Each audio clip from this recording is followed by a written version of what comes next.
full-sized Ford Galaxie has seen a variety of roles, from a large family car to even factory-built drag car specials. Few vehicles have had such a wide range of applications over their long production run. Produced from 1959 to 1974, the Galaxie had a brief period where it evolved into one of the most desirable and captivating full-sized cars ever made. And to complement those stunning looks, Ford had a little trick up their sleeve under the hood that made all the difference. This is the story of the 1960 to 1961 Ford Starliner.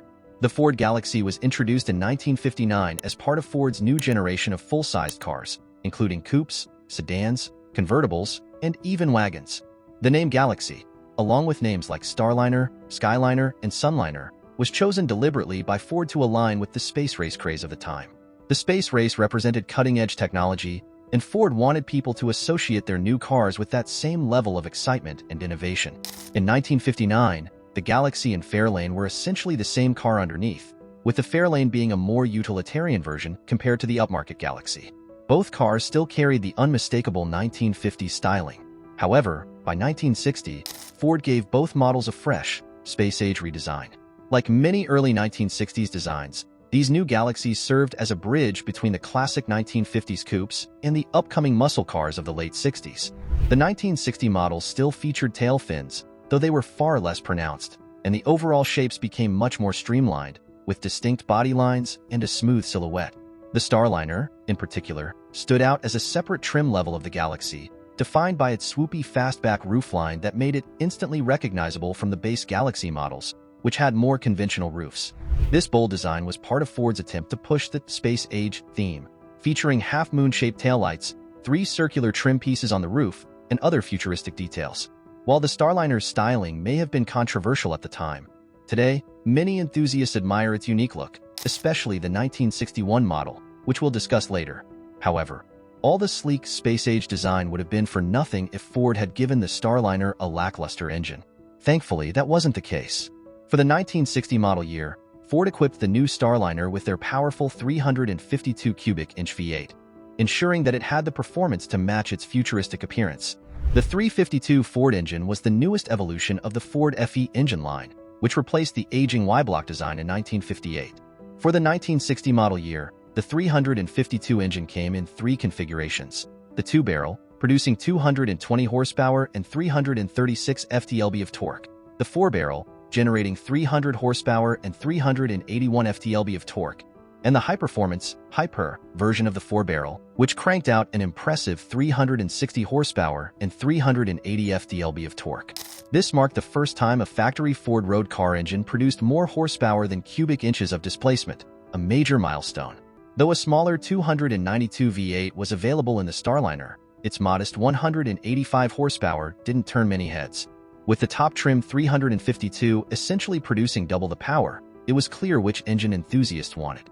To be honest, if you look at the old performance numbers, the Hyper 352 was really the only choice for the Starliner.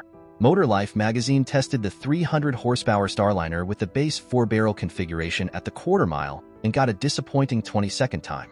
That's undeniably slow. But when the same magazine tested the Hyper 352 Starliner, they recorded a 14.8-second quarter-mile time, a monumental difference of over 5 seconds.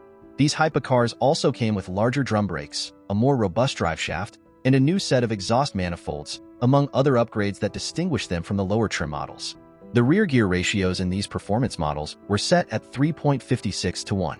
Part of the difference in performance could be attributed to transmission choices as well. The hypercars were only available with a manual transmission, while other models offered the option of a 2- or 3-speed automatic, which were far less engaging for serious drivers. The manual transmission in the Starliner was a 3-speed on the column.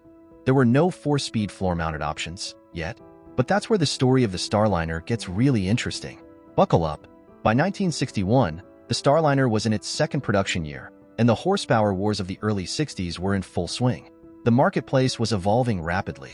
For the 1961 model year, discerning buyers could now equip their Starliner with a 375 horsepower, 390 FE engine, paired with a 4-speed floor-shifted manual transmission. Production numbers for this exact combo are tough to nail down, but it's clear that this engine and transmission package was a rare one-year-only option, available late in the 1961 model year.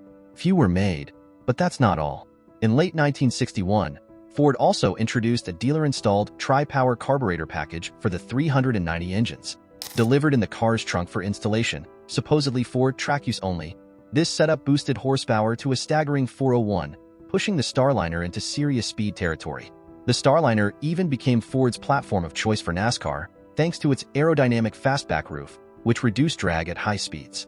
The 1961 Starliner also received a front and rear redesign.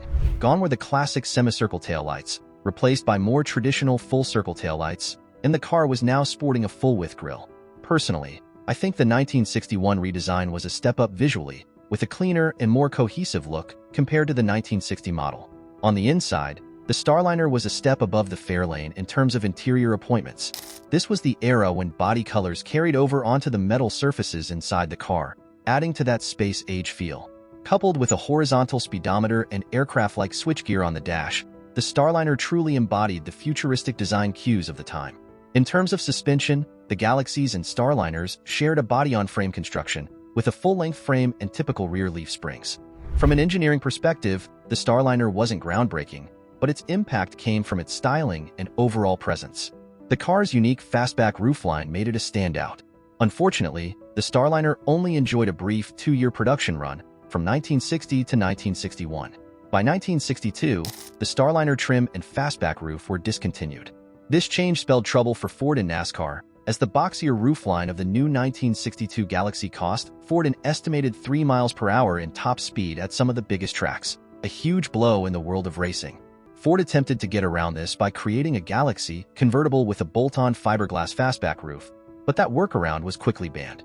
This setback led to the creation of the 1963 Galaxie with a fastback roof option, proving that the swooping roofline was crucial for aerodynamic success in NASCAR. In many ways, the Starliner can be considered the big brother to the Galaxie fastback, which saw major success across multiple racing categories. It's said that just over 990,000 Starliners were produced during its run, but the high-performance 352 cars and the rare 390 cars are extremely hard to come by. From what I could gather, it's estimated that less than 10% of the total production were the 352 hypercars, and even fewer were equipped with the 390 engine. The Starliner's legacy is an interesting one. Visually, the car is now appreciated much more than it was during its initial release, but many still see it as just another version of the Galaxie.